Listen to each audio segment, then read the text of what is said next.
Gir સોમનાથના collector Digvijaysinh Jadeja પોતાના આક્રમક સ્વભાવને લઈને જાણીતા છે। તેઓ અવારનવાર નજરે ચડે છે। તેઓ જાહેરમાં અધિકારીઓનો ઉધડો પણ લઈ લે છે। પોતાના આક્રમક અને આખાબુલા સ્વભાવને લઈને જાણીતા ગીર સોમનાથના કલેક્ટર દિગ્વિજયસિંહ જાડેજા ફરી એકવાર ચર્ચામાં આવ્યા છે। તેમણે પત્ર લખ્યો છે અને એક મોટી પોલ ખોલી છે।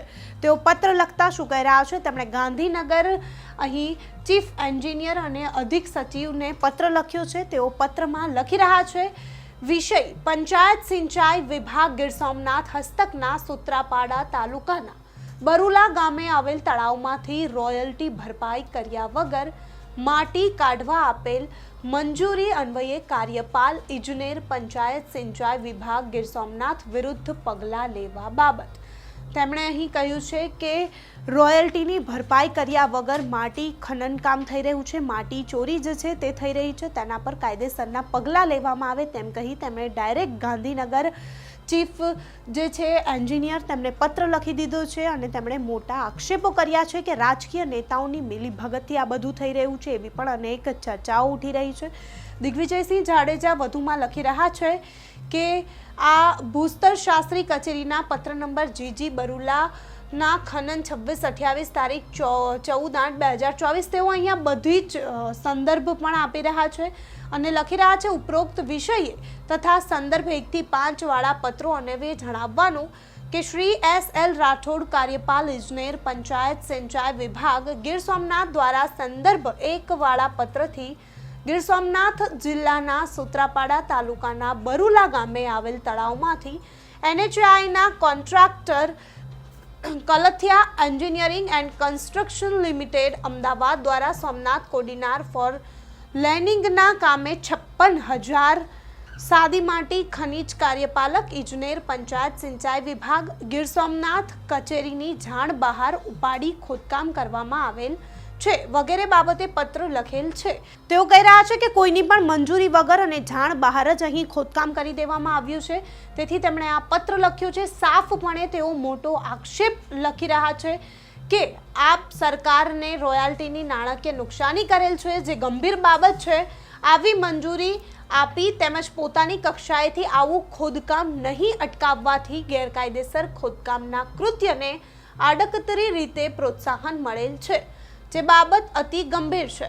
આમ સદર કેસના તમામ પાસા ધ્યાને લઈ સરકાર જે છે તે રોયલ્ટી વસૂલ નહીં કરવા સબબ તેમજ આ પ્રકારની ખોદકામની મંજૂરી આપવી તથા ગેરકાયદેસર ખોદકામ પ્રવૃત્તિ નહીં અટકાવવી વગેરે જેવી કાયદેસર કામગીરી રાઠોડ કાર્યપાલક ઇજનેર પંચાયત સિંચાઈ વિભાગ ગીર સોમનાથ દ્વારા કરેલ હોવાનું જણાતા રાઠોડ કાર્યપાલક ઇજનેર પંચાયત સિંચાઈ વિભાગ ગીર સોમનાથ વિરુદ્ધ આપના વિભાગ દ્વારા જરૂરી નિયમ અનુસાર શિક્ષાત્મક પગલાં લેવા વિનંતી, કલેક્ટર ગીર સોમનાથ।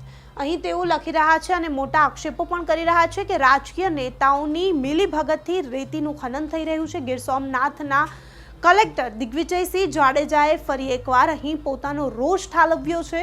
રાજકીય જે નેતાઓ છે તેમની મિલીભગતથી જ રેતીનું ખનન થઈ રહ્યું હતું તેને પણ તેમણે સીધો જ ગાંધીનગર પત્ર લખી દીધો અને ઉઘાડો તે ભ્રષ્ટાચાર પાડ્યો છે। તેમણે પત્રમાં વધુ પણ ઉલ્લેખ કર્યો છે। તેમણે ડિટેલ સહિત અનેક વિગતો પણ આપી છે કે ક્યારે મંજૂરી આપવામાં આવી હતી, મંજૂરી ખર્ચ શું છે, તેમણે બધું જ અહીંયા લખ્યું છે। કઈ યોજના હતી અને કેના અંતર્ગત તેમને પરમિશન આપવામાં આવી હતી અને તે પરમિશનનો જે રોયલ્ટી ચાર્જ છે તે નથી ભરવામાં આવ્યો। અનેક વિગતો અહીં લખવામાં આવી છે। તેમણે અનેક વિગતો ડિટેલ્સમાં લખી છે એ પત્રમાં અને તેઓ લખી અહીં મોટા આક્ષેપો પણ કરી રહ્યા છે। અહીં તેમણે પુરાવા સહિત આ પત્ર ગાંધીનગર લખ્યો છે। ફરી એકવાર દિગ્વિજયસિંહ જાડેજા આક્રમક મૂડમાં દેખાઈ રહ્યા છે અને જે પણ રાજકીય નેતાઓની મિલીભગતથી રેતીનું ખનન થઈ રહ્યું છે તે લોકો સામે દિગ્વિજયસિંહ જાડેજા ફરી એકવાર આકરા પાણીએ દેખાઈ રહ્યા છે। દિગ્વિજયસિંહ જાડેજા ફરી એકવાર મેદાને આવ્યા છે અને તેમણે મોટા આક્ષેપો પણ લગાવ્યા છે। અહીં તેમણે સાફપણે વિષય લખ્યો છે અને ગાંધીનગર પત્ર ચીફ એન્જિનિયર અને અધિક સચિવને લખી દીધો છે। દિગ્વિજયસિંહ જાડેજા આમ તો પોતાના આકરા સ્વભાવને લઈને જાણીતા છે। ફરી એકવાર પોતાનો રોષ અને જે રીતે રેતીનું ખનન થઈ રહ્યું હતું તે નેતાઓને અહીં ઉઘાડા પાડ્યા છે। દિગ્વિજયસિંહ જાડેજાના આ પત્ર પર જોવાનું રહેશે કે ગાંધીનગરથી શું નિર્ણય લેવામાં આવે છે. શિસ્તબદ્ધ કહેવાતી ભારતીય જનતા પાર્ટી આ રાજકીય નેતાઓ સામે શિસ્તનો જે ભંગ થયો છે તેના વિરુદ્ધમાં હવે કોઈ પગલાં લે છે કે નહીં તે પણ જોવાનું રહેશે. દિગ્વિજયસિંહ જાડેજા જે ફરી એકવાર મેદાને આવ્યા છે તેને લઈને તમારું શું માનવું છે? દિગ્વિજયસિંહ જાડેજાએ જે પુરાવાઓ સહિત ગાંધીનગર પત્ર લખ્યો તેને લઈને જોવાનું રહેશે કે કયા નેતાઓ ઉપર શિક્ષાત્મક પગલાં લેવામાં આવે છે. તમને શું લાગે છે? અમને કમેન્ટ કરી ચોક્કસથી જણાવજો તથા અમારી ચેનલ નિર્ભય ન્યૂઝને લાઇક, શેર અને સબસ્ક્રાઇબ કરવાનું ભૂલશો નહીં. આભાર.